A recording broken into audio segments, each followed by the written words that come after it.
Good afternoon, everyone. My name is Debasish Chaudhuri and I am Senior Marketing Executive at Routledge India.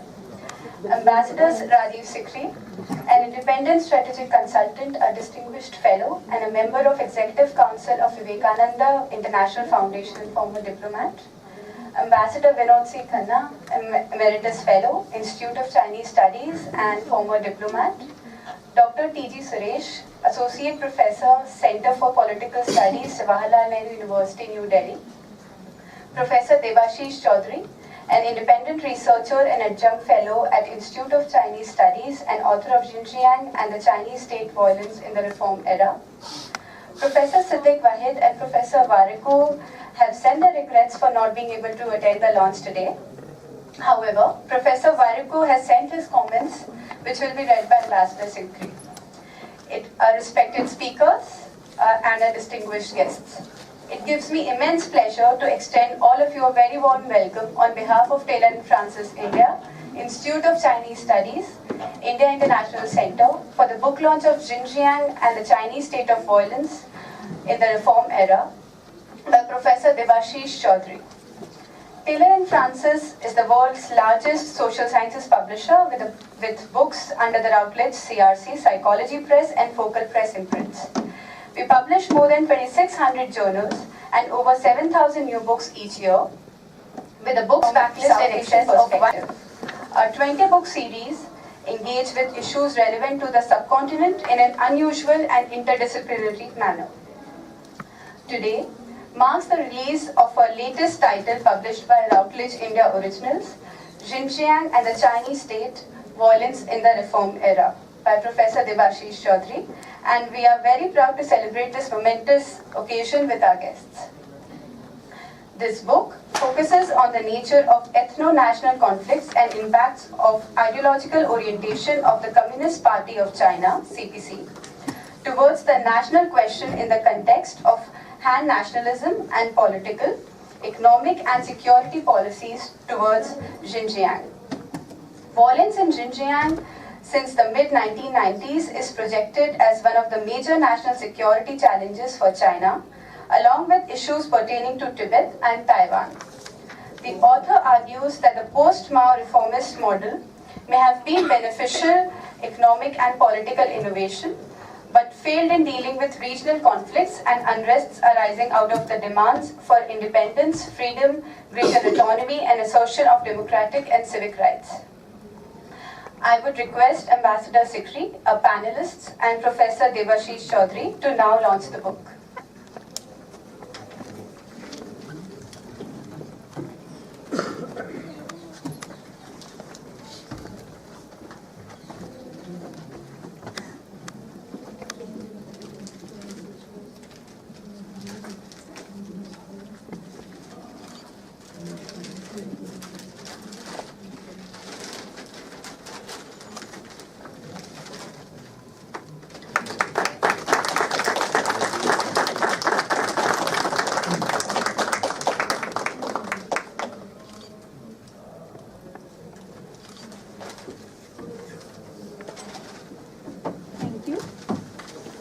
Thank you. I would like to introduce the chair for the discussion, Ambassador Sikri. In a diplomatic career of more than 36 years from 1970 to 2006, Ambassador Sikri served in Moscow, New York, Paris and Kathmandu, and as India's ambassador to Kazakhstan. He has held many senior positions in India's Ministry of External Affairs, including as Secretary East, Special Secretary for Economic Relations, Additional Secretary for Strategy and Research, Head of the Soviet and East Europe Division, and Head of West Europe Division. Now an independent strategic consultant, Mr. Sikri is a distinguished fellow and a member of Executive Council of the Vivekananda International Foundation. He is also a distinguished fellow of United Service Institution of India and a member of Institute for Defense Studies and Analysis. We are privileged to have you here, sir. I am delighted to introduce our esteemed panelists, Ambassador Vinod C. Khanna. Vinod C. Khanna is a former director of the Institute of Chinese Studies. As a member of Indian Foreign Services, He was India's ambassador to Cuba, Indonesia, and Bhutan. During his diplomatic career, he handled several responsibilities relating to Sino-Indian relations. After retirement, he served as the first head of India-Taiwan Association, which looks after India's interests in Taiwan.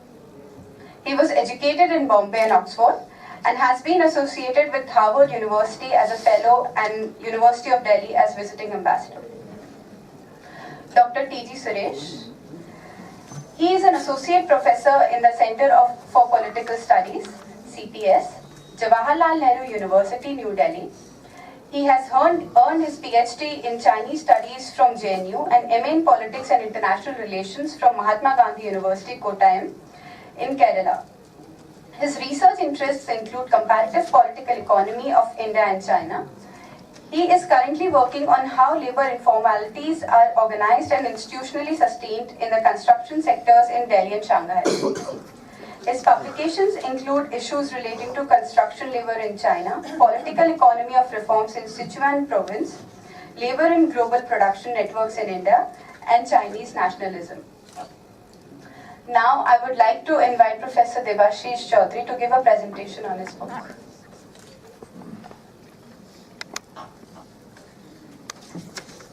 Thank you for introducing.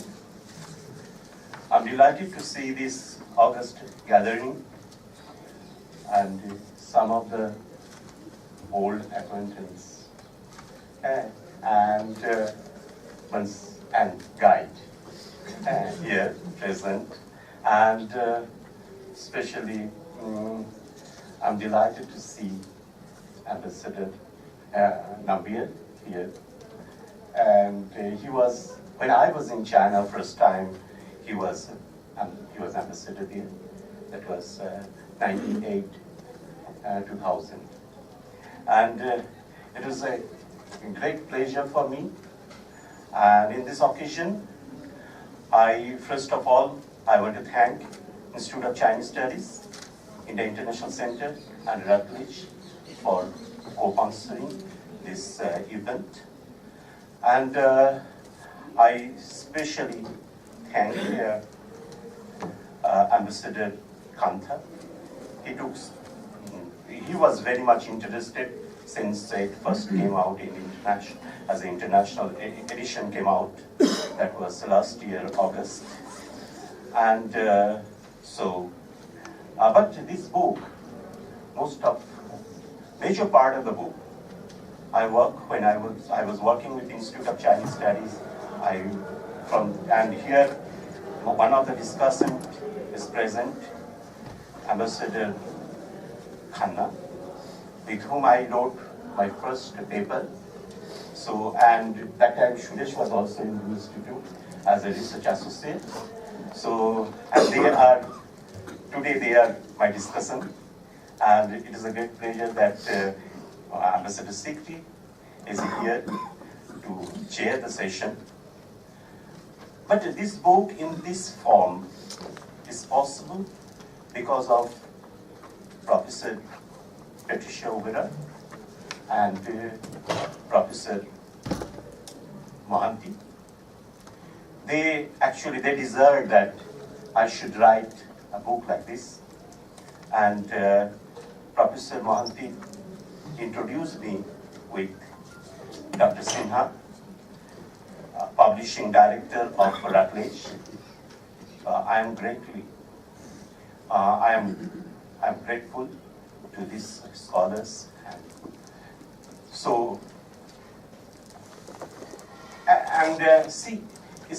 It was 1990 that I told that it was 98, 2000 when I was in Xinjiang, in China, in Beijing. I started going to that Central Nationalities University, that area, and I discovered Xinjiang Road. And especially that was first, my interest was food, ethnic food. And then I developed interest in this area. But then that was 1990, was a most difficult time in Xinjiang. Xinjiang was changing. Xinjiang, some of the inter-ethnic relation was changing rapidly. And so that was first recorded violent incident happened in 1990, and then 1990 to 95 there were some incidents, but in 1996 Chinese government came out with a document that is known as document number 7, where they defined Xinjiang separatism and say three evil forces. That is the first time they coined this term, and they also charted how to fight against Uyghur separatist movement. Then things changed mainly because of repression, and it was also the period of post-Tiananmen period, when at the center the conservative leadership hold the power. So some of the accommodative policies of 1980s changed after 1989 student protest. And that was a big change.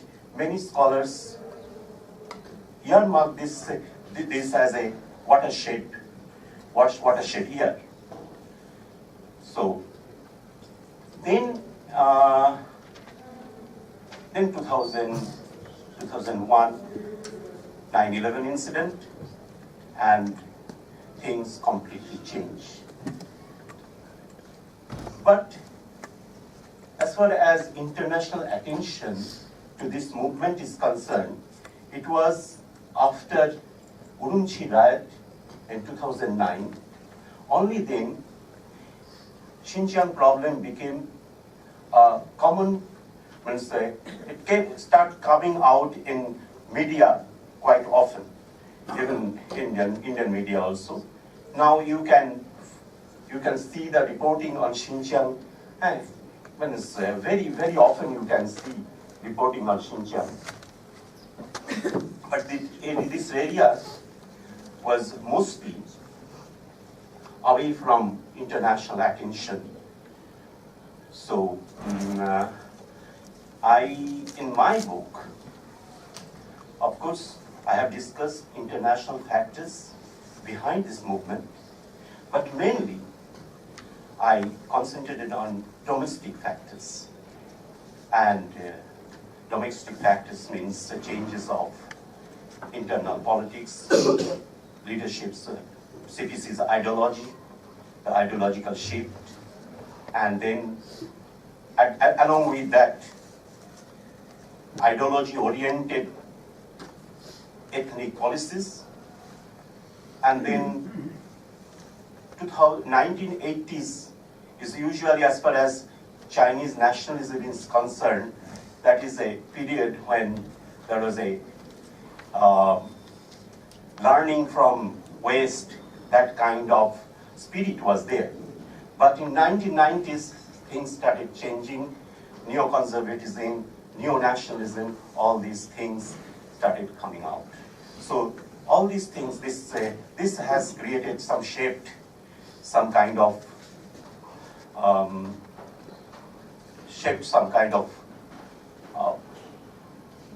prejudice towards nationality policies, and that influenced minority policies also. So the prejudice and this Han nationalism. So then after Xi Jinping came to power, he came up with China Dream. And China Dream, one part of the story is, many Chinese believe that this will create some kind of cohesion among Chinese nation. So there is a term that, what is Chinese nation?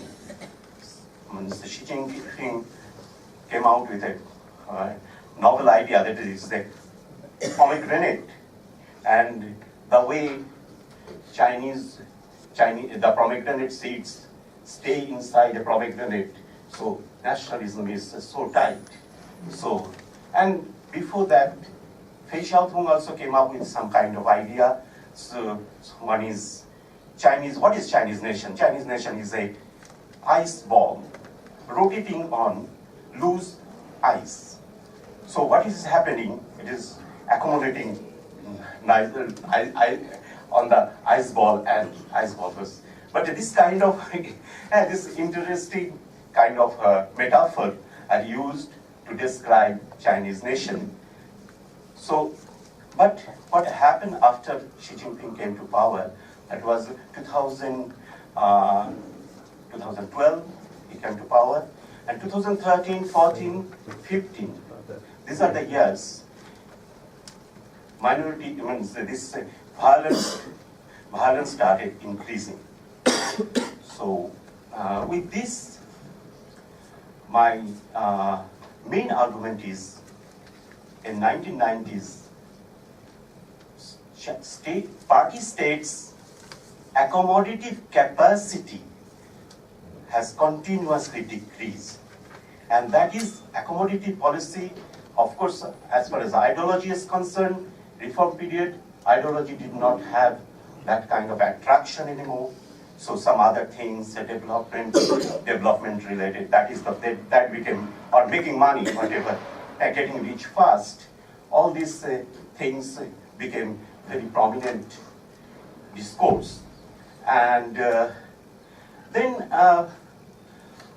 so all these things could not satisfy Uyghur aspiration. And then nationalism, as I already mentioned, and ethnic policy also.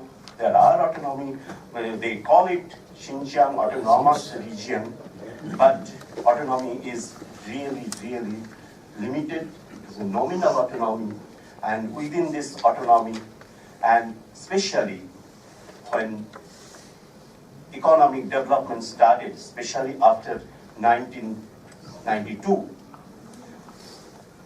and then market socialism, all in name of all these, the kind of development started happening in Xinjiang that actually further marginalized Uyghur people. And if we see Xinjiang map, here Xinjiang map is, we can see most of the poverty is restricted, concentrated in 3 prefectures.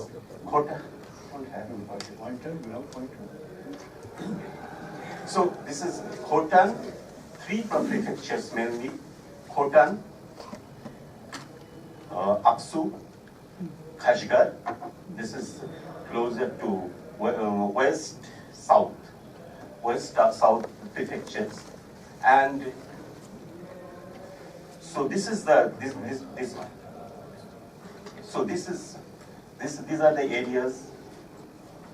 Poverty is most severe poverty, and even not only in regional basis, these are most poverty-stricken prefectures or counties, and national level also, these are most poverty-stricken areas in the country.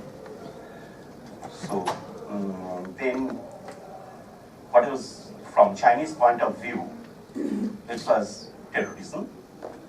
What was happening in Xinjiang is terrorism, and they mainly separatism is also, when they talk about separatism, it is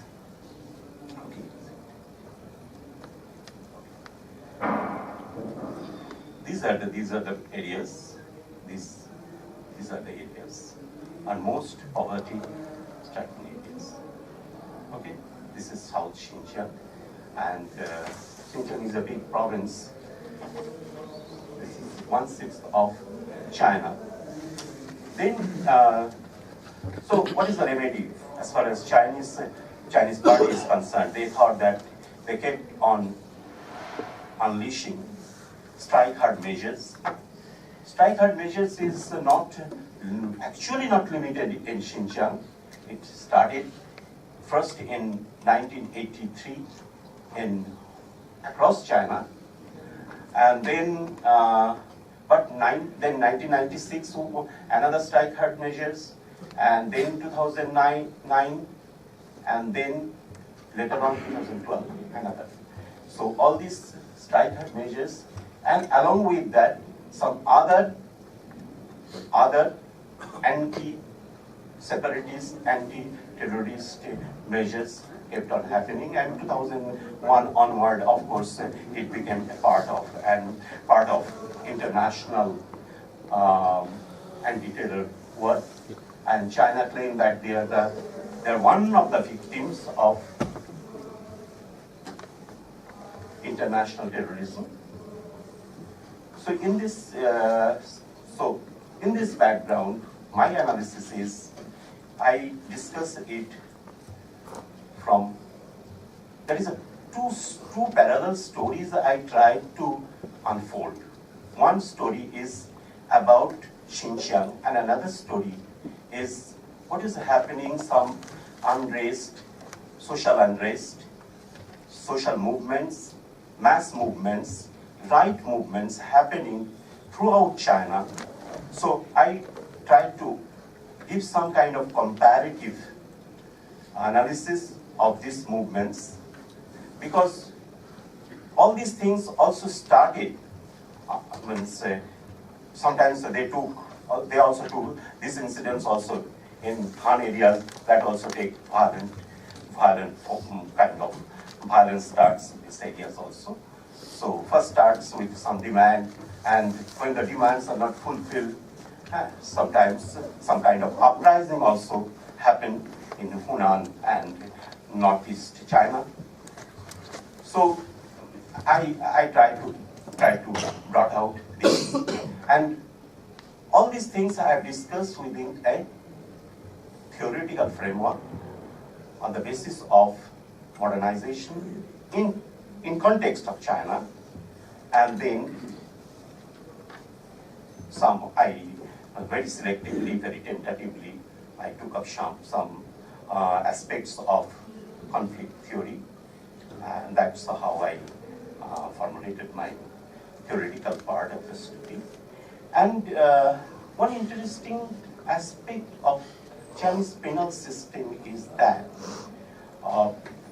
when there is some kind of violence is happening, or some kind of mass movement is happening, when state try to maximize control over society, at the same time, what happens?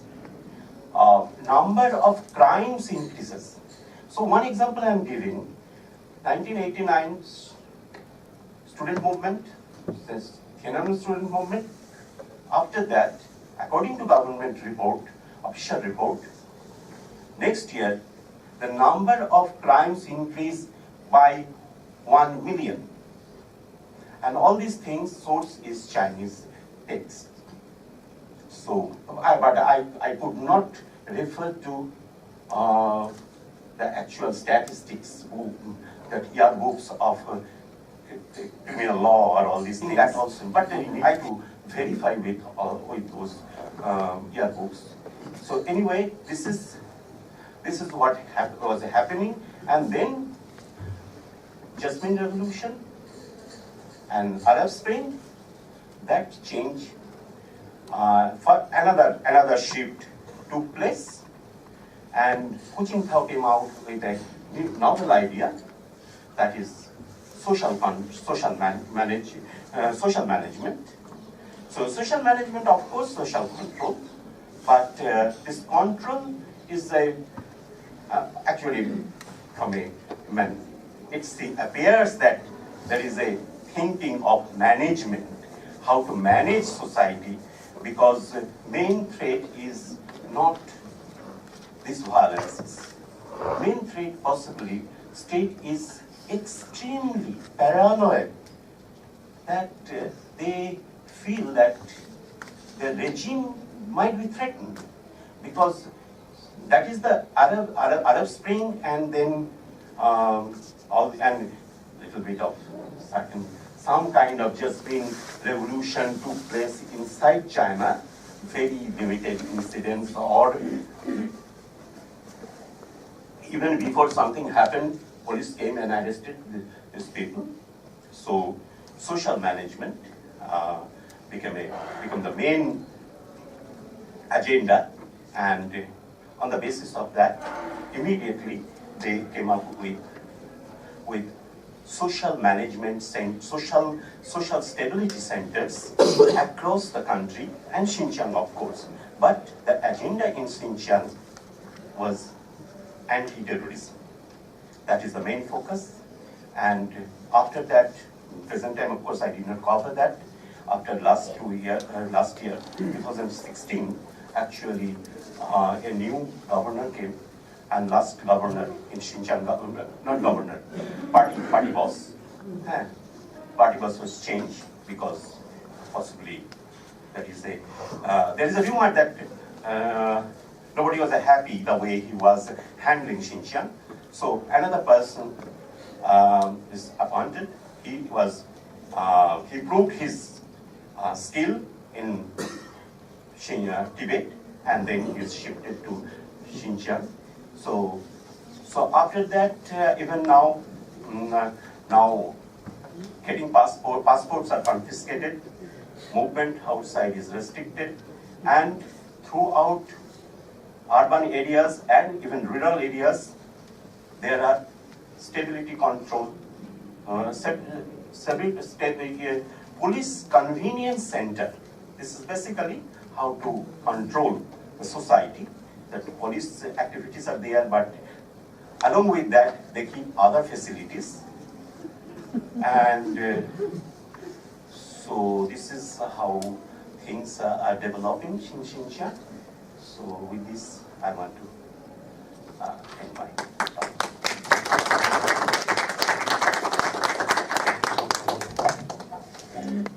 Thank you, Dr. Chaudhuri.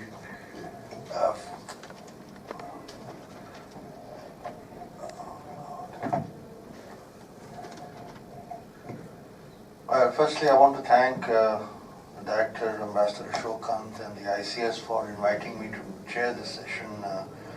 I'm very conscious that I'm not a Chinese speaker, and therefore it's a special privilege for me to have been asked to preside over this session. I think this, I may be wrong, but I think that the book which has been brought out by Routledge is the first of its kind, and the kind of, I haven't seen any single author books on Xinjiang, and this is something which needs to be commended. Because I believe that it is extremely important that India should study Xinjiang very carefully for a number of reasons. It is a neighbor of India, and the historical and cultural contacts, especially with the regions of Khotan and Yarkand, are very extensive. In fact, the Hindu-Buddhist culture is quite visible here, and this was the trading route for Ladakh and Kashmir. This was their outlet to the outside world. The British, as we know, and for some years independent India also, did have a presence in Xinjiang.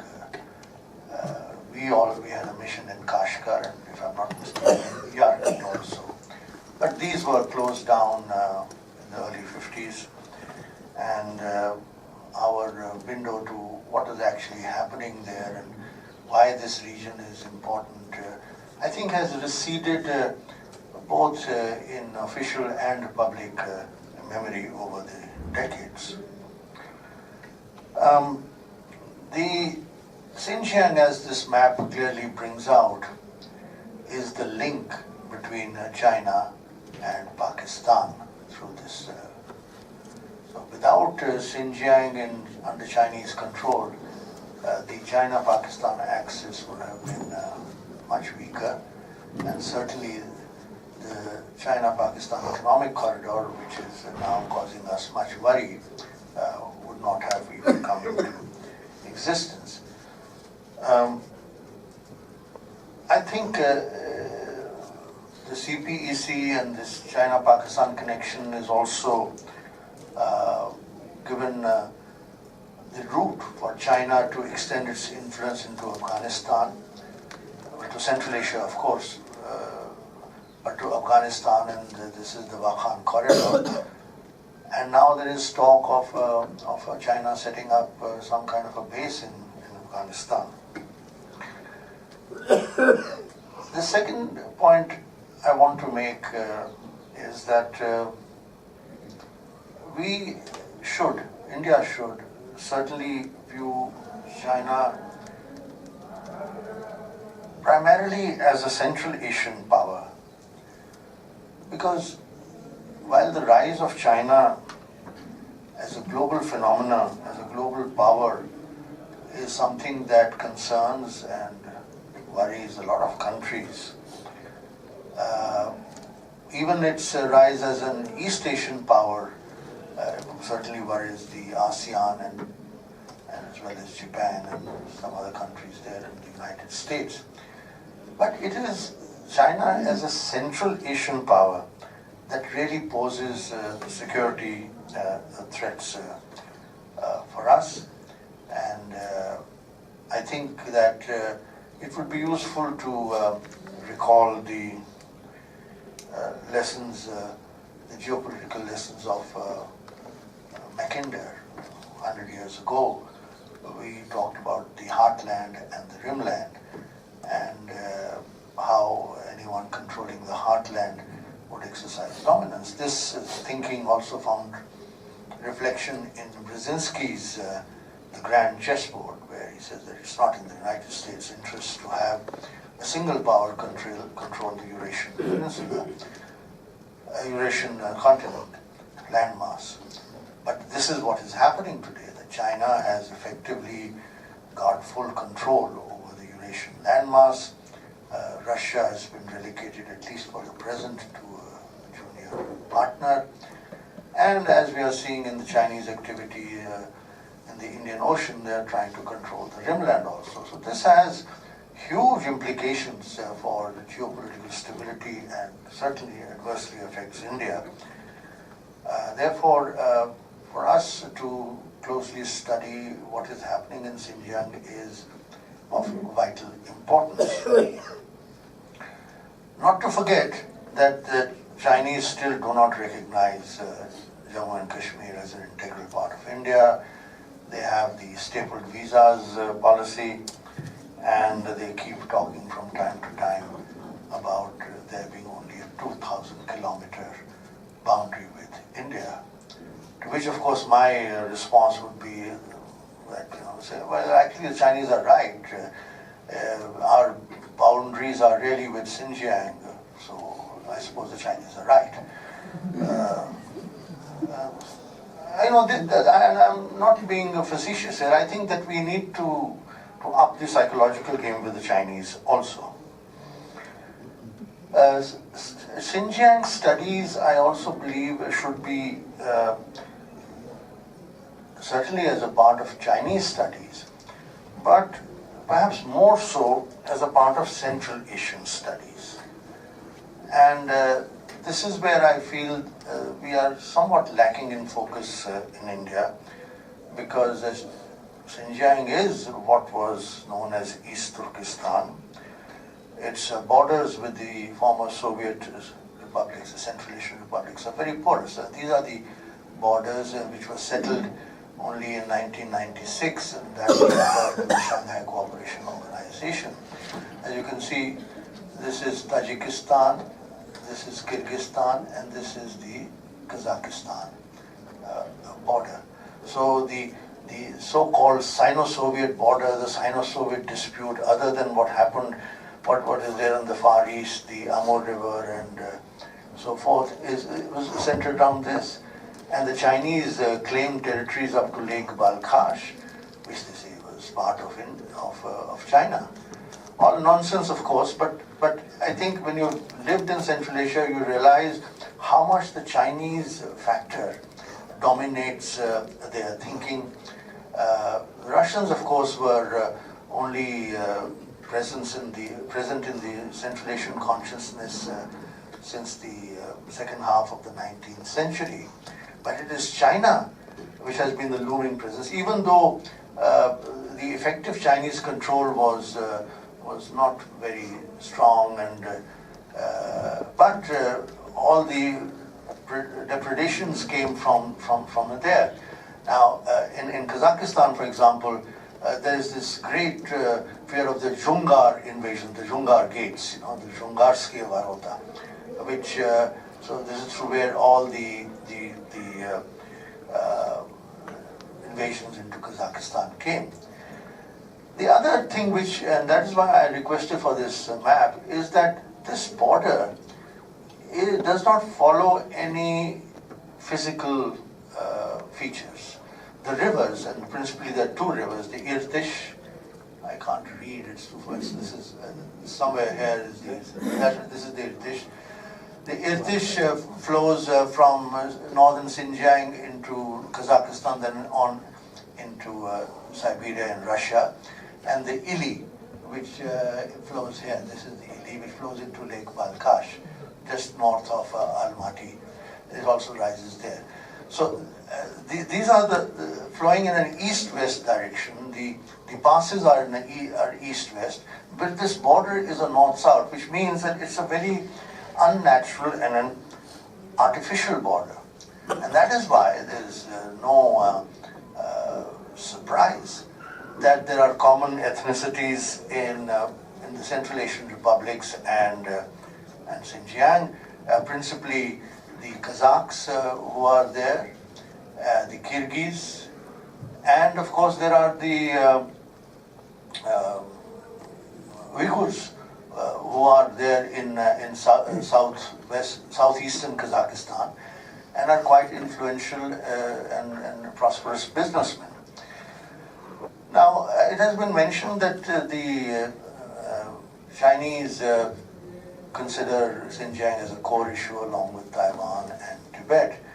And I think that the Chinese have good reason to worry, because in my assessment, I think that Xinjiang is China's Achilles heel. It is a backdoor to China which is not fully secure. The Western Pacific Front, that is taken care of. Nobody now is going to threaten China from that side.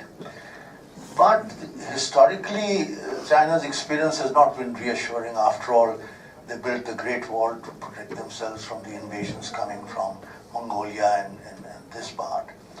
And I think that their expansion into Xinjiang and Tibet, we're not talking about Tibet today, but I think this is linked, is guided by their desire to secure their heartland.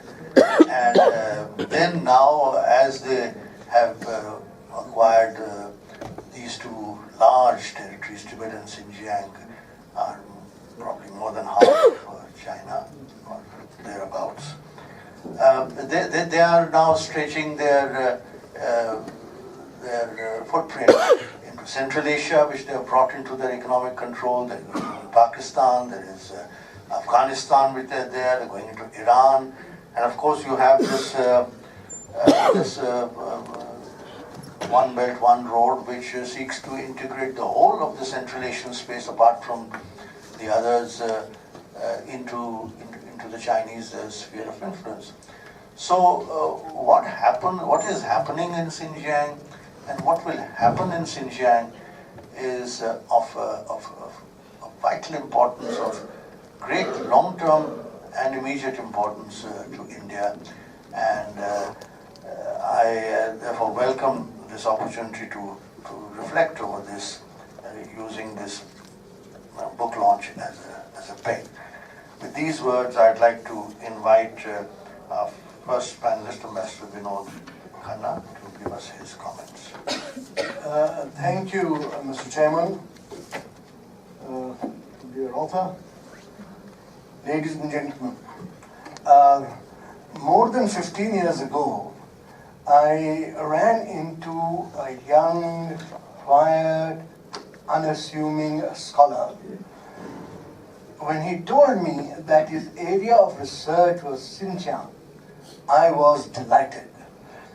For exactly the same reason as the chairman mentioned, the sheer importance of Xinjiang and the absence of Indian scholarship on this. So I think the launch of this book really marks an important day in the annals of Chinese studies in India.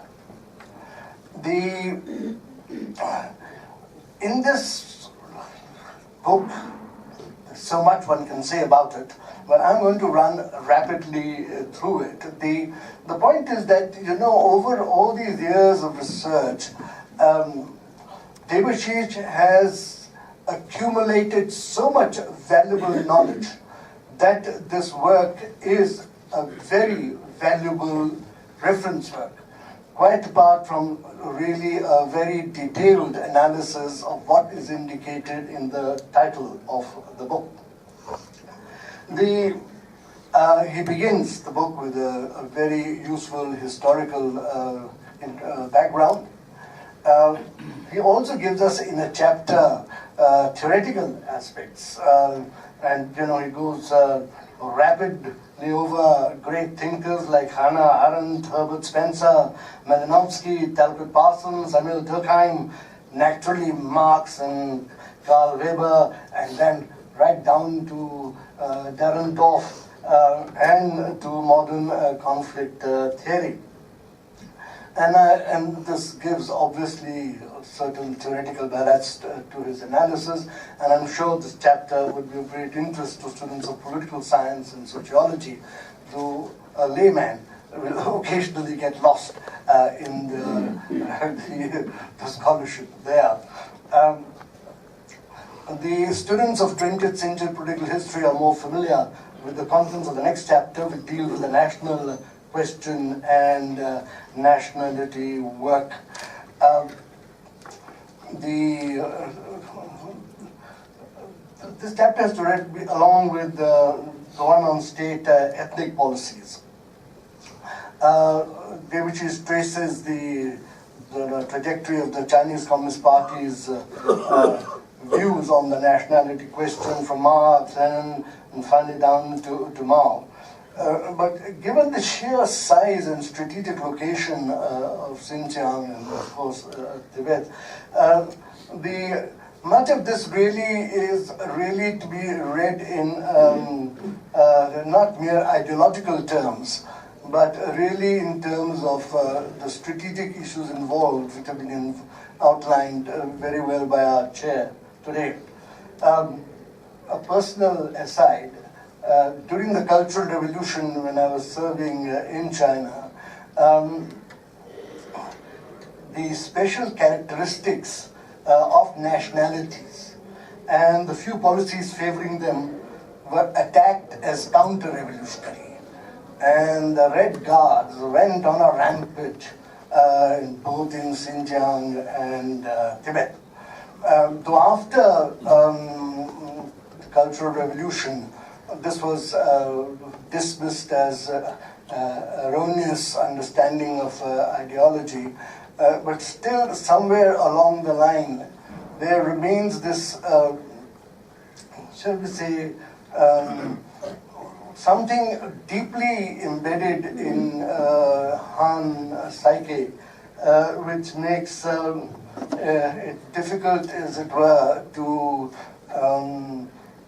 honor their oft-repeated promises of avoiding ethnic discrimination and a big nation chauvinism. Taking a close look at Chinese literature on the subject, the author shows us how the relatively liberal policies of Hu Yaobang were denounced by the conservatives in the party and indeed reversed after the Tiananmen protests. Similar fluctuations in subsequent years have taken place, with some of the top leadership being very conscious of the fact that inter-ethnic tensions will stand in the way of other national goals. The author then turns to what is really the central theme of the book, and in a sense, I think 3 chapters under different titles deal with this question of the Uyghur nationalist resurgence and the Han-dominated nation state. Significantly, the author analyzes Fei Xiaotong's theory. Fei Xiaotong is perhaps the most eminent Chinese sociologist. Theory of plurality and unity in the configuration of the Chinese people. He mentioned the metaphor that he uses from the book. Fei provided theoretical basis of the official discourse that it was the Han who would meet the challenge of economic reform and help the other ethnic minorities to develop their economy. Then the author goes on to say, the Chinese scholars often overlook the simple fact that by taking responsibility of either liberating the ethnic minorities or helping them to develop their economy, the Han might be seen as playing the colonizer's role of carrying the yellow man's burden. Now that's a very shrewd observation, and the failure of the Han nation really to understand the contribution their condescending attitude makes to the intensification of Uyghur nationalist resurgence. The author gives a very educative summary of the gradual evolution of the modern Uyghur identity among disparate groups to this huge area. And do realize that this area is not a continuously inhabited area. You have these small communities spread over this huge area, and yet through that, over this, this identity has grown. And of course, and a broader Turkish Muslim, because in fact we must remember that Xinjiang is also known as Eastern Turkestan. The Turkish Muslims of Xinjiang were, he brings out, were heavily influenced by the various movements in the Turkish and Muslim world. He gives us a chapter on the regional economy as well, and points out that lest we be misled by the statistics, most of the benefits were really garnered by the very sizable very sizable population of the Han settlers in Xinjiang. And even the initial successes of the Uyghur businessmen when the trade was opened were sort of very quickly subjected to strong restrictions. Now, as we move to this sort of the violent part of this growing inter-ethnic, shall we say, chasm, to begin with, the kind of things that the Uyghurs were objecting to was, things like family planning and the Lopnor nuclear test. You see, this huge Xinjiang area was very conveniently has that Lopnor where you can, the nuclear tests were taken, and not to much joy of the Xinjiang people. And Xinjiang actually, he looks at also how factors outside Xinjiang led to further its impact in Xinjiang. For instance, the Tiananmen, everybody knows about the Tiananmen incident, so that the reaction of the Chinese ruling elite was not merely suppression in the Han mainland, but right across, including Xinjiang. The author notes how the international odium against terrorism created by the 9/11 incident enabled the Chinese to legitimize their own actions against the militants in Xinjiang. particularly interesting, actually, those, I hope many of you read the book, is the story about Rabia. Rabia was, well, those of you who were following Xinjiang at all would have known, was the most successful Uyghur businesswoman, but gradually was really under her gradual realization of the mode and manner in which the Chinese government was dealing with Xinjiang. One state led to another, and ultimately she ended up in exile and as the best-known voice of demands for Xinjiang independence. But as the author points out, really the intensity of the violence, really in a sense, the marker where it really begins is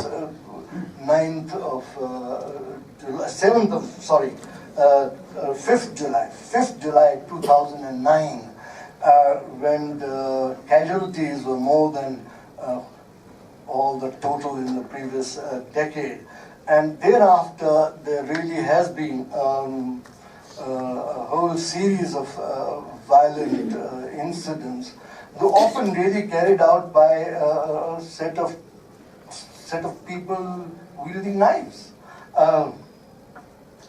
And really, of course, now that the organization which has come to be best known as the, shall we say, the instrument for the more, shall we say, the violent demands for independence is the Eastern Turkestan Islamic movement. The reference has been made by the chairman to the various, there is a full chapter, a very interesting chapter on the international dimensions. And for instance, how China has played this major role to bringing into existence SCO, along with Russia, Kazakhstan, Turkestan, and Tajikistan in the first instance, also Uzbekistan joining later. Now, these Central Asian neighbors, Chair has mentioned the presence of the Uyghur diaspora there. And many people go across, and their attitude to these issues of have been ambivalent, but I think increasingly, and I think this is what author brings out, increasingly their own concern about situation within their own country against Islamic extremism, and even more so their attraction of the opportunities offered by the increasing strength of the Chinese economy. And they have really teamed up, in a sense, with China and are no longer willing to extend meaningful assistance to the Uyghurs. In this overall assessment of the author, I'll read that passage, his overall assessment of this independence movement. Logically speaking, a relatively small and weak ethnic group's attempt to secede a large chunk of territory from an ideologically, economically, and militarily powerful state would be sure to frustrate them. It is quite absurd that Uyghur pro-independence forces indulge in the thought of separating Xinjiang, which is 1/6 of China's national territory.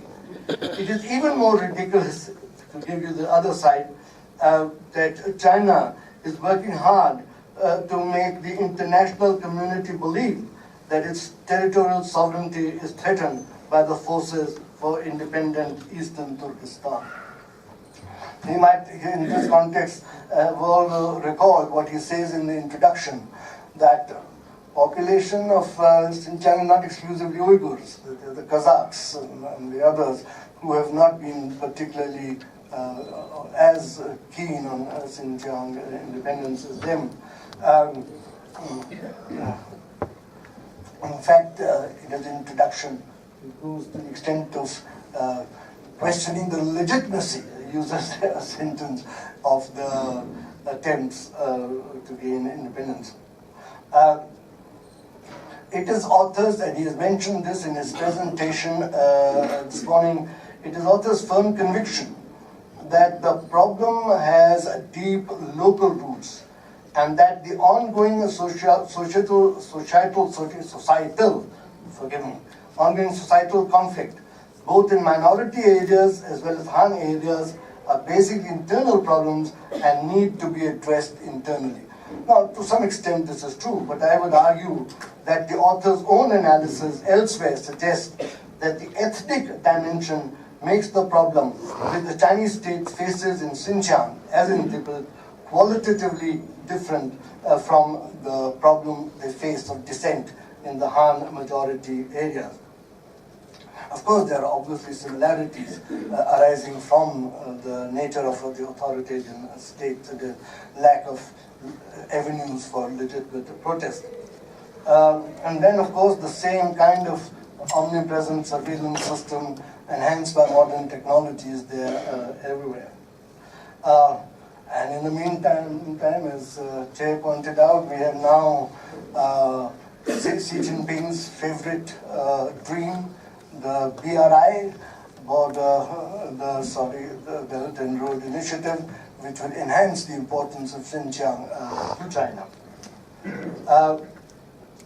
Finally, even if, as Debasish argues, the East Turkestan movement is doomed to failure, will they stop trying? I doubt it. And will the widespread diaspora give up? I doubt it. Would pan-Islamic factors become more or less important over time? Well, time will show. To conclude, Mr. Chair, this is an important contribution by the Indian scholar, and Debasish undoubtedly today is one of India's leading authorities on Xinjiang. My heartiest congratulations. Thank you, Mr. Khanna, for your very thoughtful and valuable comments on the book. May I now request Dr. Suresh to please give his comments. Thanks, Chair. Over the week I read the book, and I found Debashish's book is a very thoughtful book and a very carefully written one.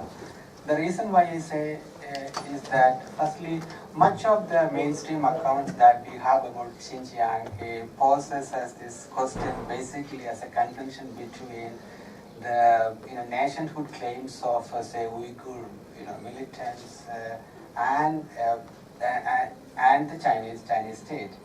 There are very strong indications or suggestion in many of the reports and even some of the academic writings that these nationhood claims by the alien inhabitants of the territory are more legitimate than the Chinese state's right, the claim to right to rule that region. And Debasish tells us this story in an entirely different way. The reason why I was so attracted to this book is the measured tone that he has maintained throughout the book.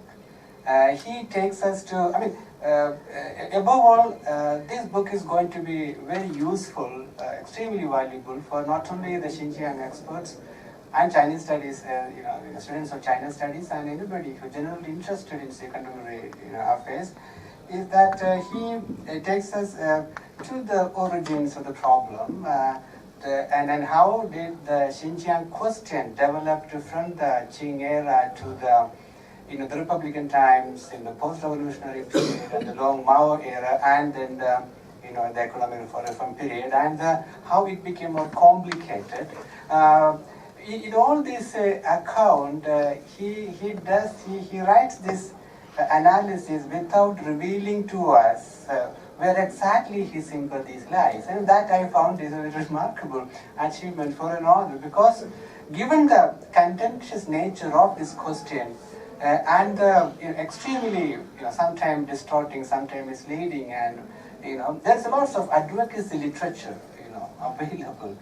Dominated by actually this area is dominated by what I call advocacy literature, written from all kinds of vantage point, ideological, geopolitical concern and anxieties, and everything, both from the Western world as well as from, and even for an author from India, usually some of this concern will seep into such a narrative, but Debasish has carefully avoided such entrapment, and then and maintained a decent and measured detachment with the subject matter. So that's the reason why I said this book will be then easily survive the test of time, and then this his discussions progressing from the historical account to subsequent historical period and culminating in the contemporary economic reforms era, where he does a very surprising, the story that the plot thickens in a way that we usually think that there is this idea that much of the contentious politics in the form of ethno-nationalist uprising and militant uprising are actually a result of exclusion from the socio-economic process that a minority community suffer when a dominant ethnic or linguistic community control the political institutions, public spaces, etc., etc. And therefore, we will assume that this will be mitigated once that region or a society, there is a more economic activity. But Debasish tells us that the Xinjiang issue has become far more complicated, and then the incidents of violence are actually increased at a time when Xinjiang entered with the Chinese central government infusing more capital, and more entrepreneurial energies into that region. So this is actually a very interesting case. Usually what we see is that the any general movement of development, economic actors and capital in region mitigate and slow down or any radicalization process. So, but what we are told in this book is a story completely different. So that is and secondly, I read this book, from two interesting, points. One is as a Chinese studies, someone working on China for a long time. For many old, people, and even when working on China, there is this idea of China that goes into your mind, an image of China, basically derived from that official cartography of the map that is, portrayed, and then we tend to think that China is a single political and economic entity where the experience of a nation, contemporary, modern nation building can be aggregated, and therefore we unwittingly extended, the whole, political process of the China in the 20th century into the region which is actually lies outside the China proper.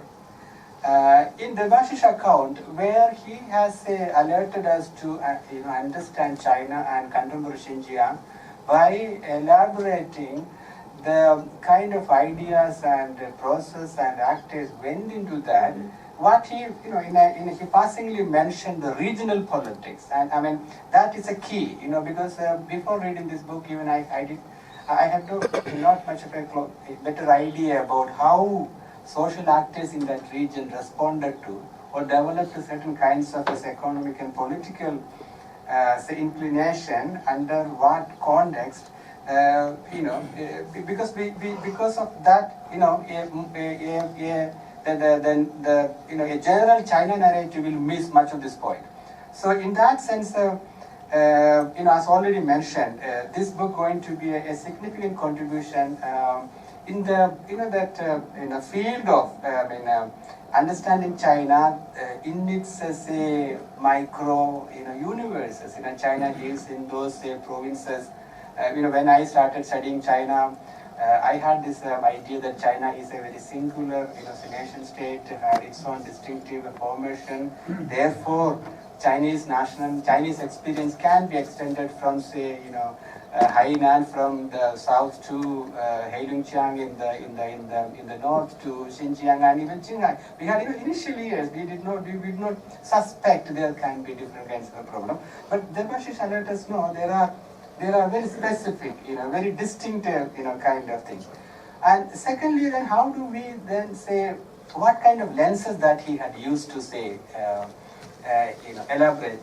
In his two chapters where he discusses in some detail, concisely and clearly, the how to problematize this whole central concern of ethno-nationalism. What Debasish has done is to say he has gone more into the classical sociology and also a Cold War era writing on understanding ethno-nationalism. I would have actually thought more of discussion of if somebody looking for a framework for ethno-nationalism, the writings of Anthony Smith and Hutchinson and Cohn, although he had referred to them, but again it may also part of his plan to keep away from using such already familiar idea for any students of nationalism, ethno-nationalism, or contentious politics, that will help actually him to refer back to. I didn't know that face shouting had this Malinowski's influence until I read Debasish to make a confession here. And usually, many scholars, when they develop sufficient and important expertise on that field, they will be at times providing very strong, policy recommendation, lamentations, criticism of some of the key actors or ideas of the state, and etc. etc. But I was expecting that Debasish will do when he was discussing Wang and Mao's period. Or something like that, but still there is what he has done, carefully to present these to a reader, so that the reader will can make up mind. And not only that, instead of reducing this whole Xinjiang question into a grand contention between what I said earlier, the nationality, the claims for nationhood by the Uyghur, autonomous Uyghur movement, politically active Uyghur people, and the right, the right to rule Xinjiang by the Chinese. So he has not reduced the whole issue into that. He has mentioned the other people, not only the Uyghur population, but also the Han, migrant settlers today, and other Kazakh population. So we get a more nuanced, more complex picture of Xinjiang, than it is being so, in a very simplistic and presented in terms of a very, very simplistic formulation, which we usually find in many of the writings today. Another issue I am interested in this book is, once upon a time, I was also interested in studying the regime critics of China. In my PhD research, I investigated a lot on the dissidents, and with my own shared sympathy with the dissidents generally, not a great political capital to continue with, but in China. But then in a way, he is looking at the regime critics of China today. And China's regime critics come from Xinjiang, and he then make this connection between the Tiananmen Square movement and a variety of not only such a politically active ethno-national critic of the Chinese state, but also about other people such as those who were dispossessed because of the land acquisition and wage rate movements of workers. A cross section of people are now emerged as regime critics of China. But at the same time, a dialogue between and among them is not really taking place. Last point is that this is where I think that the most important contribution of Debasish and the book is to say, as I said in the understanding China in its specific particularities, studying provinces. I mean, in Western Chinese studies scholarship, there is a tradition, even for a long time, even the 1950s, as Skinner's book on Sichuan and Chengdu, we have enough useful account of how provinces and its economy and polity come into form, shape and fashion all range of say, consequences about Shanghai and Guangzhou. We have many accounts. And in Yunnan, and in this is going to be Xinjiang, and a difficult region and a province, a particular social formation, and to trace it and say, reveal all its multi-layered history and process is actually a very tremendous task. So I join all of you in congratulating Debasish for this. Thank you, Dr. Suresh, for your comments. I'll now briefly read out in summary form what Dr. Mariku has written. He was supposed to be here, but some other commitments came in the way. And I think his comments are particularly valuable because he is one of the few people who has been following this region, and just a little over a year ago he wrote an edited book on Xinjiang, which again Routledge had brought out, in which he had contributed 3 or 4 chapters. So Professor Variku's point is that Xinjiang, which is the pivot of Asia, has had a very tenuous relationship with China for centuries because it's been very distant, and it has been under the effective control of Imperial China only intermittently for over 5 centuries. But China never lost sight of the importance of Xinjiang as a bridge to the Central Asian states, and it is now in recent years that the Uyghur demand for a separate homeland and the violence there have brought this region into focus of both national and international attention. And the Chinese, as we know, have been developing Xinjiang as a hub of trans-Asian trade and traffic. All their connectivity to Europe is not possible without Xinjiang. He feels that this is an important addition to the studies on Xinjiang, and the book has been well divided into the 8 chapters which have been talked about. He points rightly to say that the author has done well by tracing the state coercion to suppress Uyghur violence to the traditional Chinese practice of using violence against violence, and also to the Marxist idea that ethnicity is a temporary phenomenon. Though, after the July 2009 Urumqi riots, there has been a rethink in China about the efficacy of the Soviet policy of nationalities, which has greatly influenced the CPC in earlier years.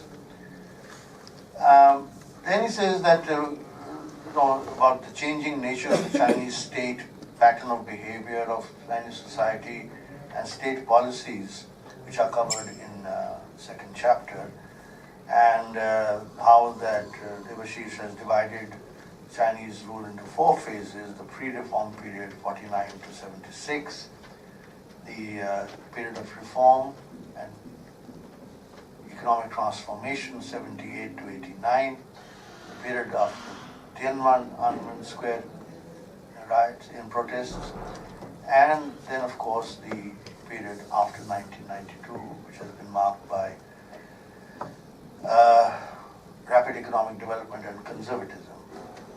And that 2 aspects of the Xinjiang problem, namely territorial sovereignty over the region and 2, the right to rule the region, these need to be considered while looking at the problem. Then he summarizes what we have already discussed, that how the Chinese leaders encourage the redistribution of population and migration to the minority areas from the Han-dominated areas, thereby transforming the demographic profile. And this is a continuation of the policies followed during the imperial period. He then comments on the resurgence of the Uyghur ethno-national identity, and where he says that in the the Han nationalities occupies center stage, and against the unifying role of the Hans in blending a unified nation, the Uyghur ethno-regional movement is influenced by external pan-Turkic and pan-Islamic movements. He comments the extensive data about the political participation of non-Han minorities in Xinjiang, which is there in chapter 5. And then the chapter on regional economy is a valuable one, providing economic insights into the region, where it becomes clear that the Han cadres occupied dominant positions in decision making, and the Xinjiang production and construction core enjoys an independent existence which impinges upon the political and economic rights of the non-Han minorities in Xinjiang. Then he comments on the protests and violence by Uyghurs and the state response, which is basically to employ coercive methods and at the same time going in for rapid economic development, and how since 9/11 China's policies have become more repressive, and the social, cultural and religious life of the Uyghurs has been under strict surveillance. Finally, he talks about the international dimensions of the Uyghur movement, which have been already commented upon. His concluding remarks are that Xinjiang is viewed as a core strategic area by China. And this is something which is non-negotiable. China brooks no international interference in its internal affairs, and through its diplomacy and contacts with Russia and the Central Asian republics, and through the Shanghai Cooperation Organization, it has persuaded them to take a common stand on this issue. He feels that the Uyghurs are being dispersed across this vast region and seeing their weaknesses in terms of leadership, unlike the case of the Dalai Lama for the Tibetans, the international support for this movement, and China's political determination, economic power and international clout. All these factors make it an uphill task for the Uyghurs to achieve their goal of an independent Eastern Turkestan. And his final remarks are that this is a well-conceived and written book using Chinese sources wherever possible. So that was a brief summary of Professor Wariku's remarks. Now I'll open the floor for comments and questions. And we have about half an hour, whatever, okay, so the floor is open. Yeah, Yodi. Thank you. First of all, compliments to the author. I think it's a very useful contribution to the general knowledge about Xinjiang. I have actually three comments to make, or questions, you can take them. One is that one has been reading that the Chinese state has a problem in managing the level of violence and protest. And I remember reading quite some time back a New York Times article that the way the state machine is geared up to prevent a situation like the Tiananmen Square massacre and that sort of thing, the state law and order machinery gets about 40 minutes or so to react. So I'm just wondering, the fact that Xinjiang is far away, I guess the Chinese might be somewhat more relaxed in the sense that the public or international publicity in whatever is happening in that area might be somewhat less. The second comment is that you mentioned about the other ethnic groups, Uyghurs and Kazakhs, the Kyrgyz, the Tajiks. Now, and you mentioned the levels of nationalism amongst these vary. Uyghurs are the strongest in terms of the national expression. So I'm wondering to what extent the other ethnic groups are assimilated in the governance system in Xinjiang and perhaps elsewhere in the country, so that, perhaps to that extent the salience of Uyghur nationalism to that extent can be reduced. The second point is that from our Soviet experience, normally what used to happen even from Khrushchev's liberalization, that the nominal top position would go to the ethnic local person, and the second person would be the one who will wield the real power, would be an ethnic Russian. So I'm wondering what kind of pattern of governance you find there. And the last point is that, the CPEC corridor particularly, the Chinese, at least the material which was leaked by Dawn newspaper, actually mentions that the CPEC idea also is that the underdeveloped parts of Xinjiang, they also get developed faster as a result of this kind of sort of collaboration and this kind of project stretching into Pakistan. So I'm just wondering, if this area itself is not so well developed, what really is a Chinese project? Are they, in terms of CPEC, are they actually looking to make these underdeveloped areas into industrial hubs and then by extension connect the Pakistani economy to it, or vice versa? And to that extent, how viable is the entire project if this area itself is so much turbulent, perhaps, and unstable, that the entire CPEC project itself is somewhat, let's say, unsustainable in the long term? Thank you. We'll take a bunch of questions. Suresh, and then... Thank you, Chair.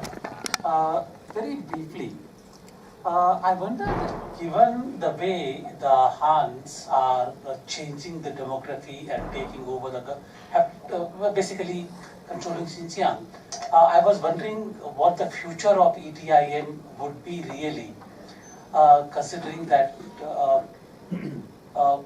our interest really would be in the stability and the security strategic in the area. Number two, it's just a question of a bit of a curiosity really. I have always thought that what Chinese claim to be the Silk Route was not really just the Silk Route, it is just the Germans who began to call it the Silk Route. But actually the route was the one along which the pilgrims, the Buddhism, all kinds of civilizational influences traveled. And Kashgar and Khotan were two main centers on that path. Why have we not tried to focus on this as really claiming the Indian heritage or Indian claim to what the route could be? And lastly, I seem to recall having seen a documentary some time ago, but there was some kind of an Uyghur migration also from Xinjiang into Kashmir Valley. Would you confirm that, please? General?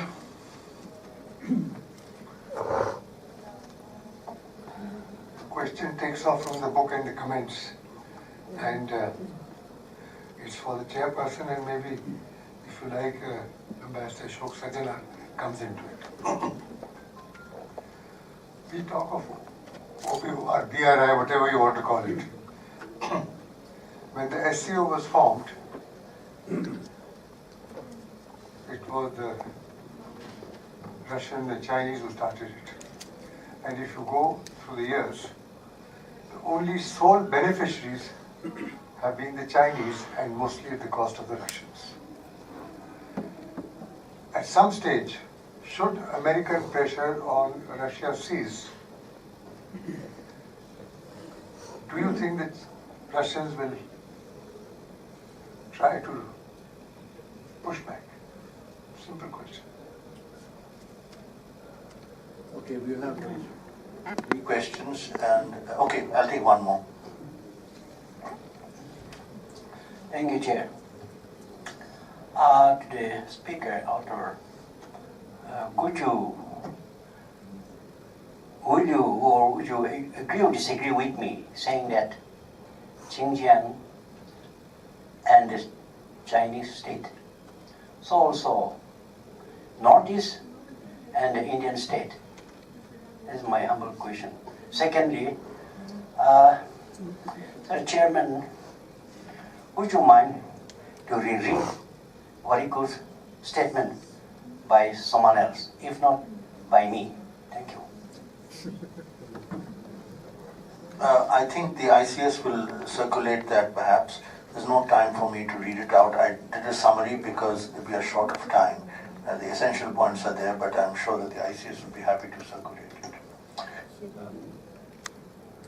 Yeah, really, this is a problematic thing, that legitimacy, which Ambassador Khanna raised the issue that whether a demand of a ethno-national group is legitimate or not.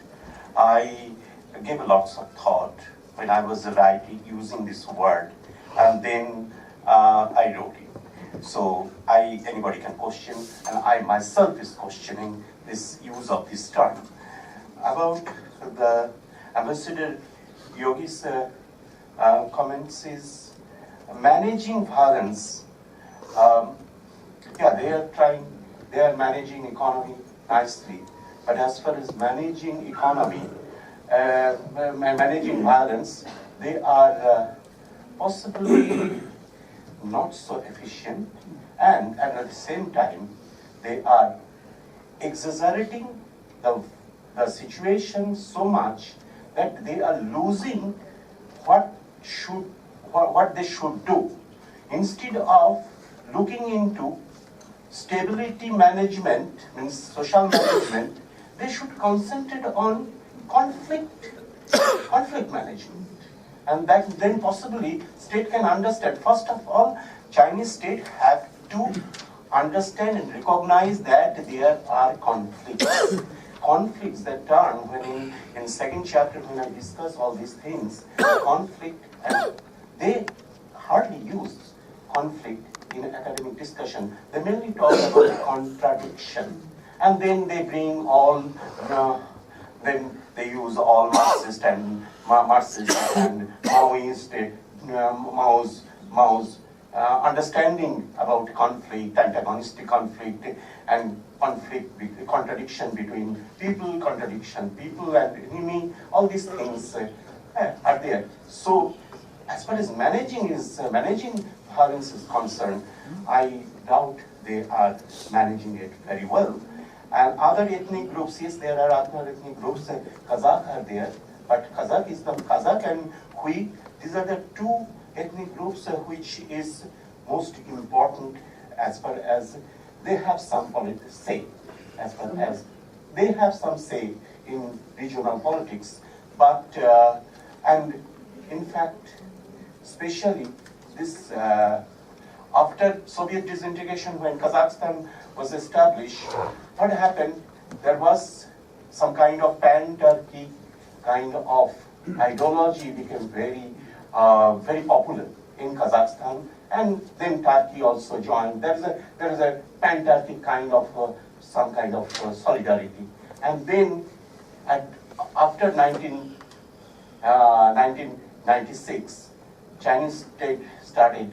When the Chinese leaders started going to these places, these countries, and started all those relations, and then this border problem, which Ambassador Sikri discussed just now. There's a problem. China has lots of claim in that part of Kazakhstan and other places, Kyrgyzstan. All these things China managed these border problems nicely, means to its favor, of course, but it means how. And then after that, China government China government convinced these Central Asian countries not to react too much about Kazakh problem, Uyghur. And CPEC, I think that I have not actually mentioned that one in the book. I discussed about Pakistan-China relation. I discussed about Central Asia, how this, as far as Xinjiang is concerned, but especially OBOR I discussed. Can you make an assessment on that? Me? Yeah. I think in response to my question. I will need to research a little more. And yes, and Northeastern area. This is a very important issue. I think, but I think I am not in a position at this moment to talk all these things. Again, I am saying this is means I have not looked into these problems. I am basically a China studies. So, of course, as far as nationality problem, these are very important issues, and larger theoretical understanding, we have to look into these problems. support, but against state and minority or state regional politics, all these things are involved. Okay. Any question from this side? Ashok? Thank you very much. General wanted you to answer. Thank you. I will make some remarks at the end, just in the interest of economy, so that everyone gets a chance to speak. Yeah, thank you. Thank you, and compliments to the author. My question is on, you mentioned yourself about the presence of the Kazakhs and the Uyghurs in this region. And now we know that, after the formation of Kazakhstan, after the disintegration of the Soviet Union, Kazakhstan has been very keen to get its own minority back to its own country. You know what they call the returning Kazakhs, they are called Oralmans. Now, why is China being so very reluctant or opposed to these Kazakhs going back to their own country? If you look at the numbers that have come back to Kazakhstan from all these areas, China, which has the largest segment of the Kazakh diaspora, has been able to contribute only 6%. And much larger number have come back from Uzbekistan. So my question to you would be, as you mentioned yourself, minorities are a problem as far as that region is concerned. And there is this tendency to change the demographic composition of the region. So why would the Chinese not be happy if the Kazakhs were to leave that area? That is number one. Number two, if you could kindly speak something about, it has been mentioned that the northern region, where the Irtish starts and goes into Kazakhstan, that is the area where they've been able to discover oil. And that is one of the reasons why they need the water there. And they are very reluctant to share their water, which goes from there to Kazakhstan and joins up with the Ob in Russia. And, so anything that you can shed light on the sharing of river water, because the Kazakhs are very concerned about it, and now the Russians, I think, are also getting increasingly concerned, and the discovery of oil and how that is going to change the economy of that particular region. Thank you. Yes, please. Thank you, Chair. I'm Hemant. I teach Chinese in JNU. I have a very small question because in the course of discussion and also when Debasish was introducing the book, he had referred to Huyaopang and how the Huyaopang policy towards minorities or Tibet in particular, and then how it was completely rejected, and then the new leadership had something else to offer. In that context and also the general discussion, maybe you have mentioned that in the book at length. Since I haven't seen the book, so I thought it would be interesting to bring it in this discussion.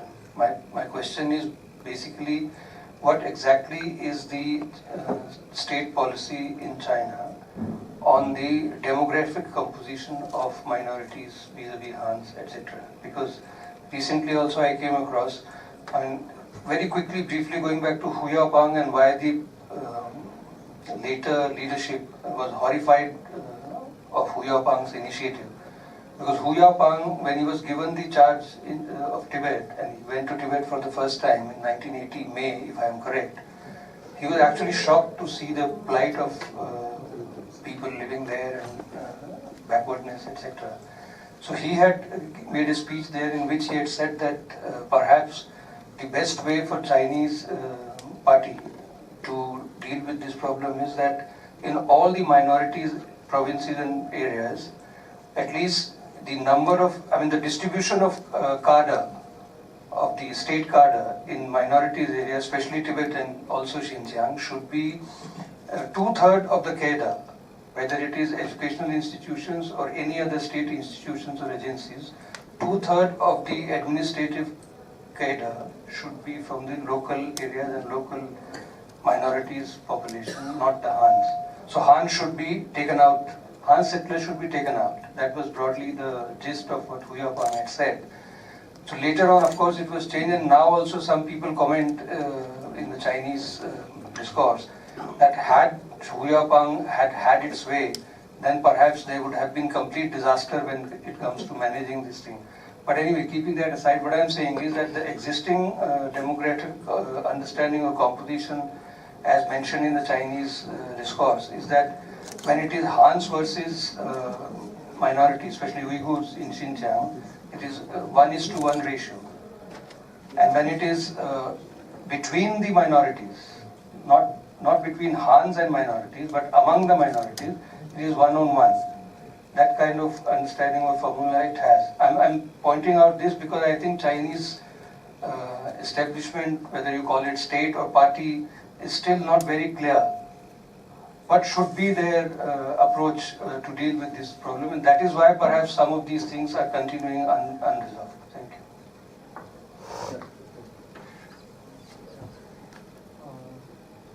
Since you have talked about, can you use the mic? Oh, the mic is coming. Okay, anyway. Since you have discussed the pattern and trends of violence in Xinjiang, do you see any change in trends and pattern in the violence after the inception of BRI? Because Xinjiang has been mentioned in a document, and BRI talks about the westward development and bringing regional equalities in China.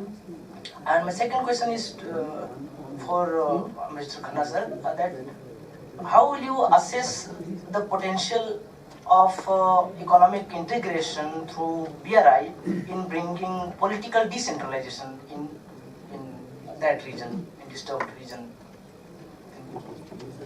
One more question. There's somebody behind there also. Okay. I just want to have a comment. We are going to speak loudly. No, I think it was obviously.